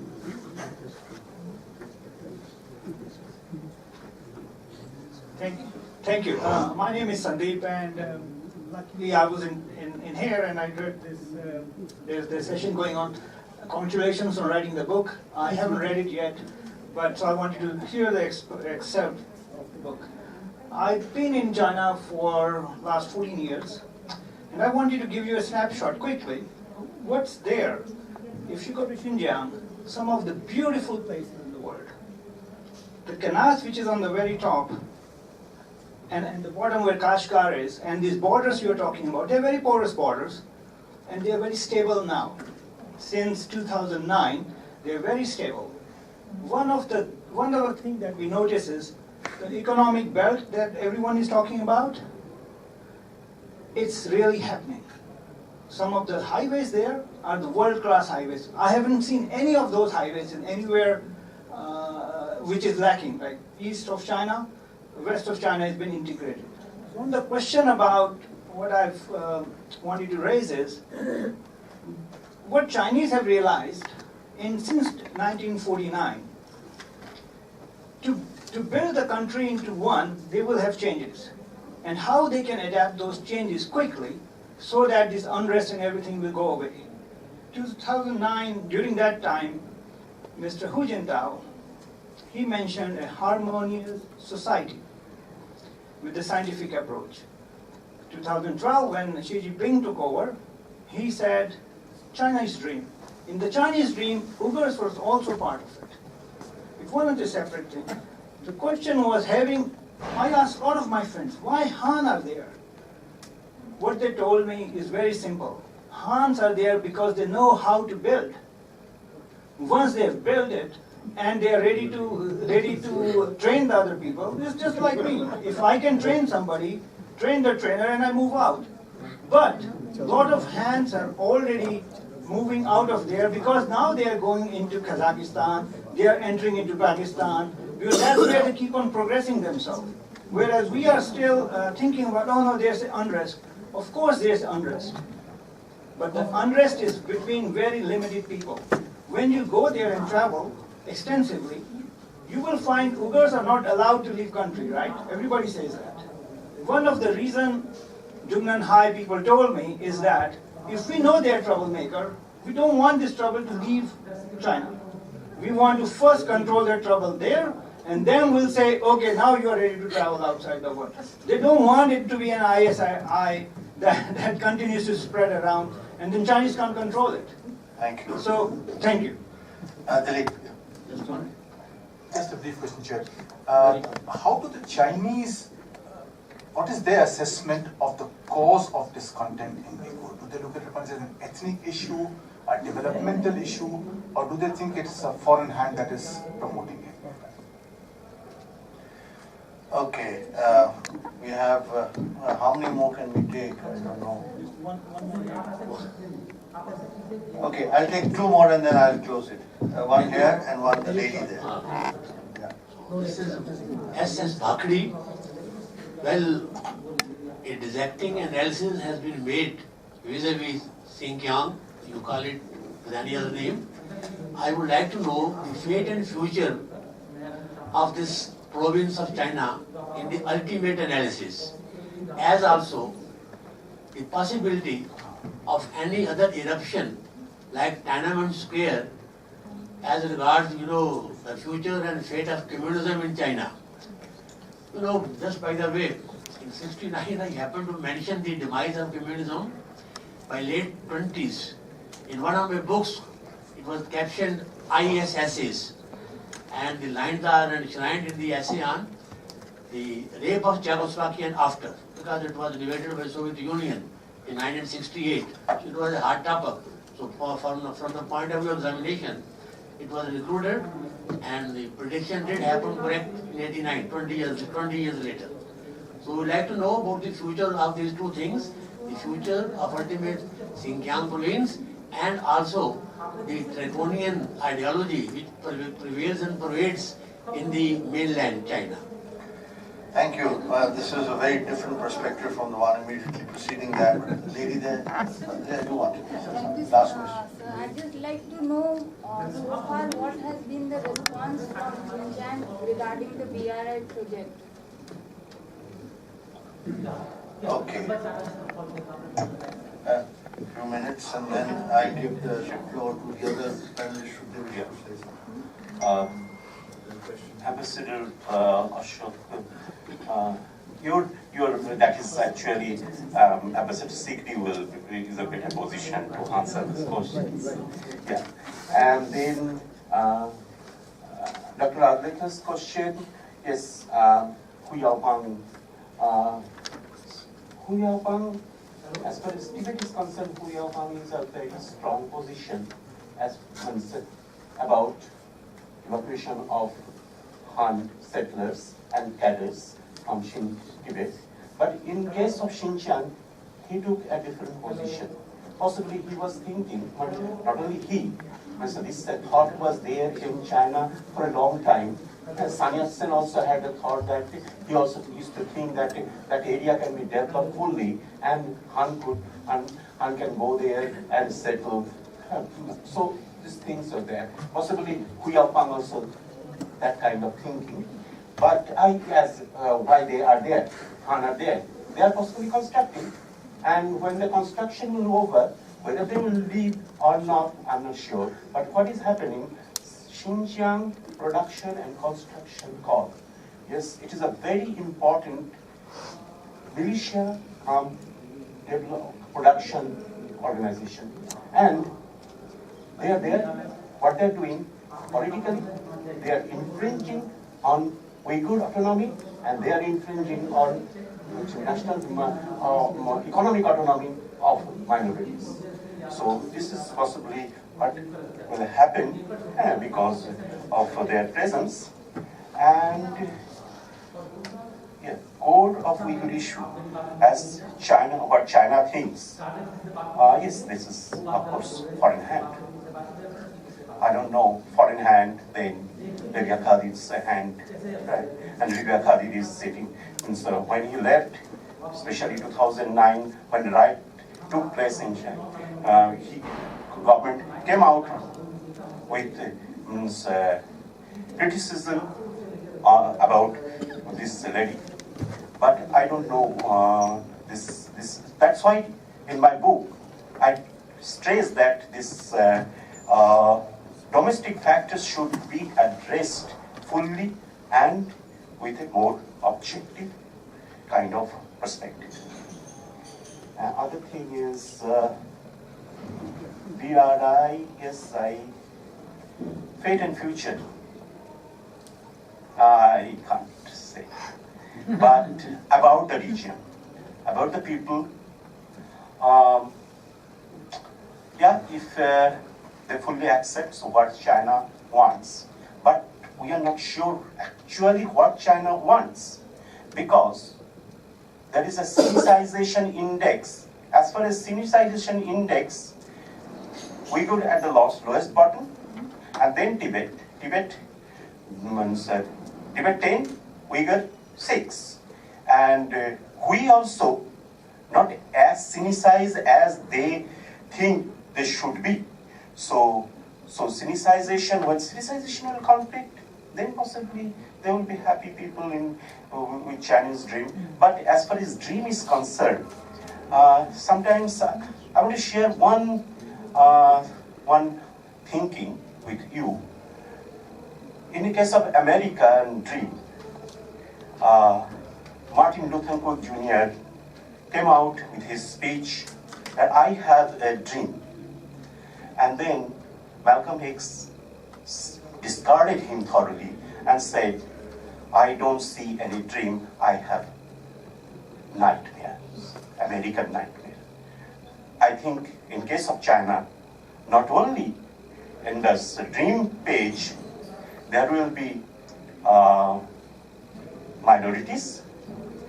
Ilham Takti will be there, as well as Liu Xiaobo will also be there.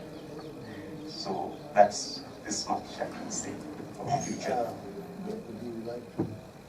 Okay, briefly,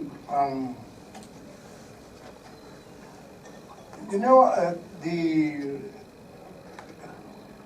credit must be given where it is due, okay? It is not that the central government has mishandled everything relating to Xinjiang, right? So when we get this comment about the state of Xinjiang, there is no question. I think large parts of Xinjiang indeed are beautiful and peaceful. Having said that, there is sufficient evidence to suggest that there is a very major degree of resentment amongst the Uyghurs, and not all, but a substantial number. Now, part of the manner in which the Chinese have handled this is what may be called ethno-diplomacy, mentioned by the author, and how they, once they had confidence that there was, law and order under control, they invited heads of Muslim states to tour Xinjiang, including, interestingly, Erdogan.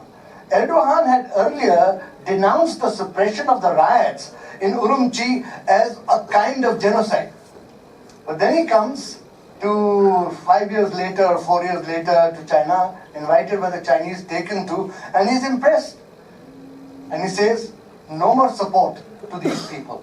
Two, the question about Russia and how the number one is the local, number two is the power. There is a variant of that in China. The real power is always in the hands of the party. The Han. Okay. Who almost invariably is a Han. There was one major exception, a very famous man called Saifuddin, who in fact then went on to become an alternate member of the Politburo, but an exception. So the number of cadres is not really, not irrelevant. Number of cadres of which ethnicity is not irrelevant. And in certain local issues, it is important, who's handling the school, who is handling the, the buses and so on. But the power is in the minority Han cadres. Fourth, the issue about economic and political There is always a linkage between the economic policy and its political consequences. But fundamentally, it's not a question of decentralization, it's a question of control. Well, I think that's...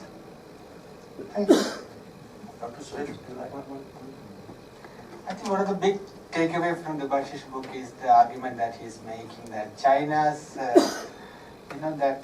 increasing kind of an obsession with social stability concerns and social management practices which they have introduced in Xinjiang and elsewhere are self-limiting in terms of devising any institutional response to, be it ethno-nationalism or all kinds of, say, anti-regime movements. So that is one point I think is, I think I haven't come across such an argument in any other, China-related work, that how politically, any government needs some political resource to deal with the, say, problems within, and these two, approach simply will not help China to do that. And somewhere I hope eventually, they will recognize the Xinjiang issue in its, as it manifests.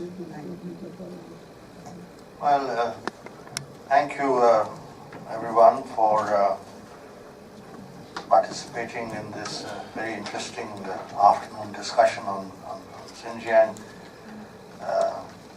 which has been provoked by this wonderful book that Debasish has written. Once again, congratulations. A number of questions have come up in the course of the discussion and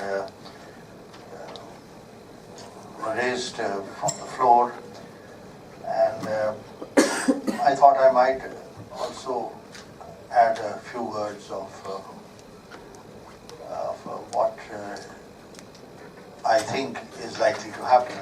The last question first, what is the future of Xinjiang? I think that's theoretical, but I think our book is, we have to look at it from a practical point of view. My views may be somewhat radical and not acceptable to many in this room, but I do believe that China today is an empire, and like all other empires, it will go the way other empires have gone. Xinjiang, Tibet, Inner Mongolia, a lot of the stuff there, these are all imperial conquests, and they're behaving like an imperial power. So if the earlier empires have gone different ways, and we had the French who were in Algeria, and they had to be kicked out. They went out after a lot of bloodshed. It took a lot of time, but it went out. Second, as a student of history, I never assume that events will take a linear path. If somebody had said 20, 30 years ago that this is what the world is going to look like in 2018, people wouldn't have believed. And therefore, I think it would be prudent not to overestimate China's strengths, and not to underestimate China's weaknesses.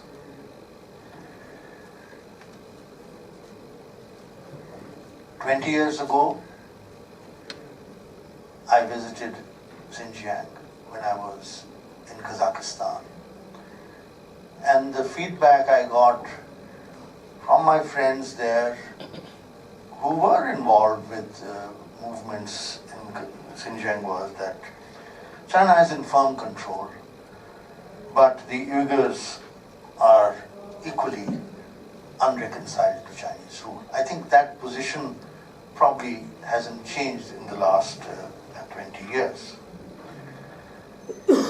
One of the factors that has not come out, but which I see perhaps from the perspective of the 4.5 years that I spent in Kazakhstan, is that the Uyghurs, having seen their Turkic neighbors, the Kazakhs, the Kyrgyz, the Tajiks, the Turkmen, Uzbeks, get their own countries, they're saying, well, why isn't this happening to us? And the Uyghurs, out of all these people, are the most sophisticated. Sense of history, culture, civilization. And so you have these Kyrgyz and the Turkmen, which is 4 or 5 million people, only small territory, and here you have this vast land.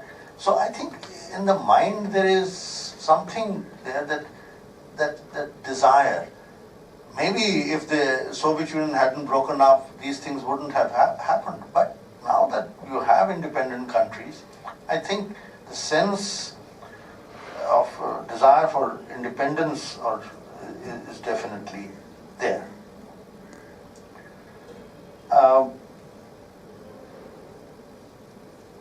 The CPEC, questions on that, certainly it's a game changer. That is why we are very worried. But it could also be a game changer in reverse. Because the Chinese have now stretched themselves so much that I don't think they know how to control it. They're just going deeper and deeper and deeper. And the Chinese, in my estimation, really don't understand the Indians, certainly not India today. I think they understand the Pakistanis even less, despite their so-called friendship. And I doubt if they will understand the Afghans. So, but they're going deeper and deeper. So they may be getting into a morass there from which they may not come out.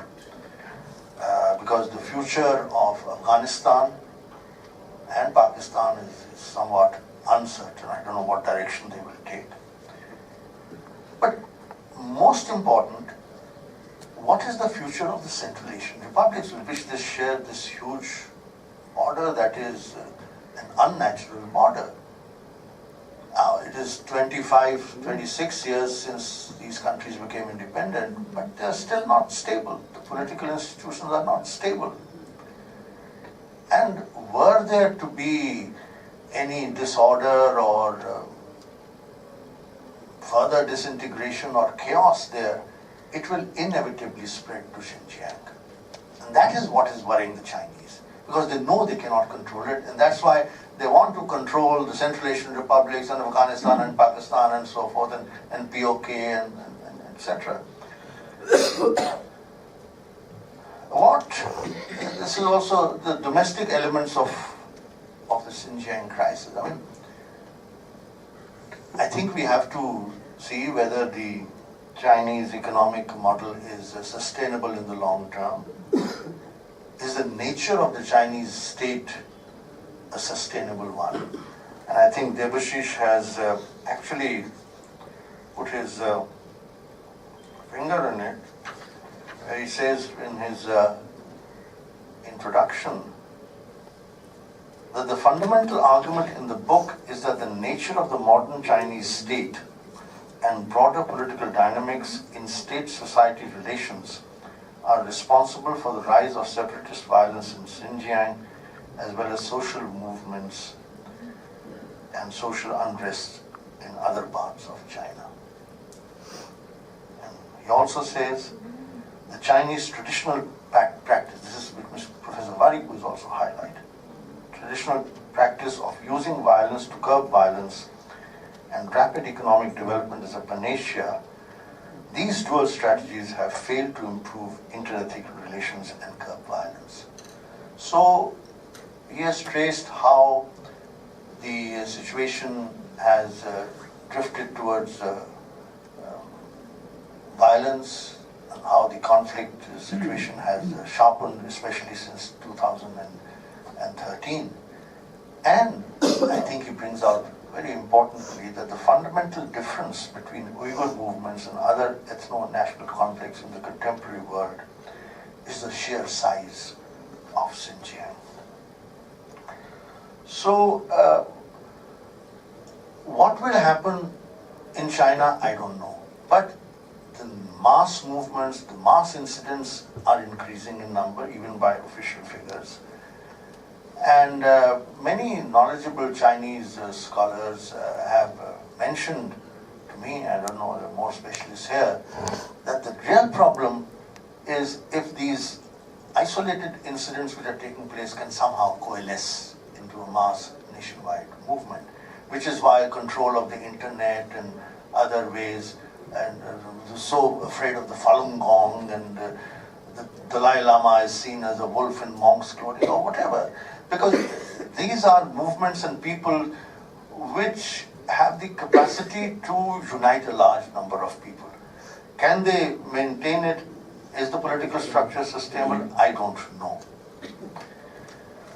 I'm tempted to go back to my own experience of living in Moscow and then dealing with the Soviet Union between 1984 and 91, which was the rise of Gorbachev and the end of Gorbachev. So I saw the Soviet Union suddenly disappear.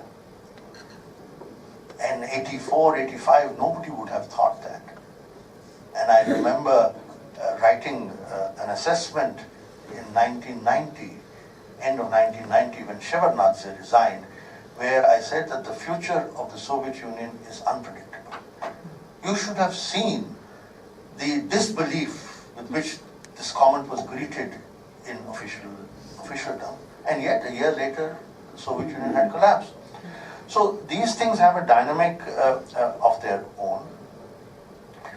That is why I believe that your book, Debasish, is so important, because India needs to study Xinjiang and develop contacts with the people there. I think 20 years ago we were not ready for that, and the Uyghur leaders, and I met some of them, including Erkin Alptekin, whose father is a very well-known figure, who talked about his disappointment of what India could be doing but is not doing. So I think that we need to revive the Uyghur Xinjiang connection with India. And I had a vivid example of that. One cold January morning, I was traveling with the then chairman of the Atomic Energy Commission to Semipalatinsk on a plane from Almaty to Semipalatinsk.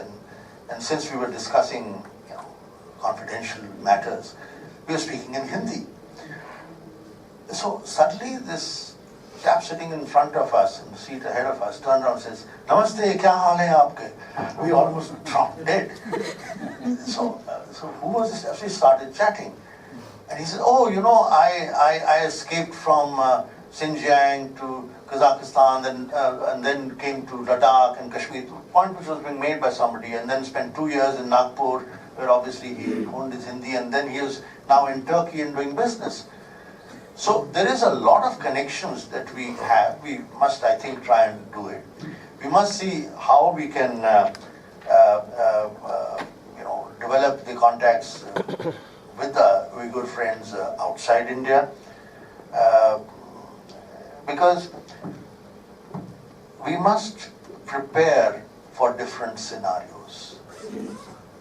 In 89, 90, 91, when the Soviet Union was breaking up, we had then a consulate in Tashkent. Yogi was the first, but I think you were in Soviet time. I think Max was there. Perestroika. Perestroika, yeah. And we were trying to get information there.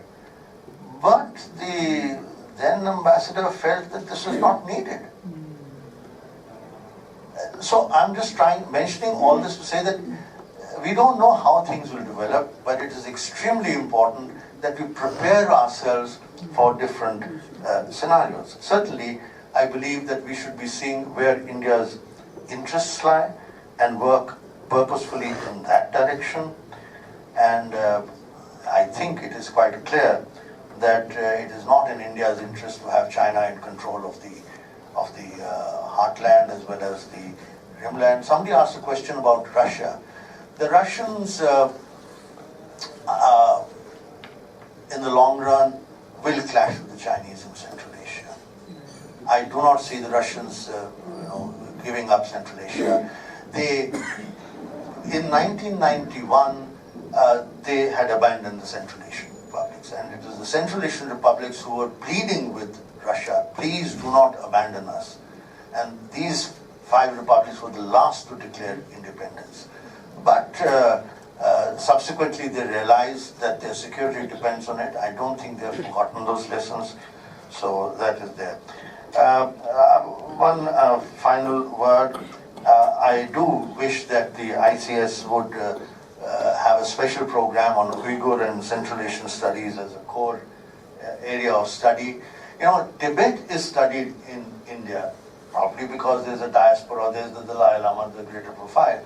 But I think that Xinjiang is probably more vital and a more vulnerable part of China, and therefore I feel that we should be studying it as part of Central Asian studies. And finally, a message for Routledge. Thank you for bringing out this book, but I have one observation. Why no map? You cannot study a region without a map. Thank you very much, all of you.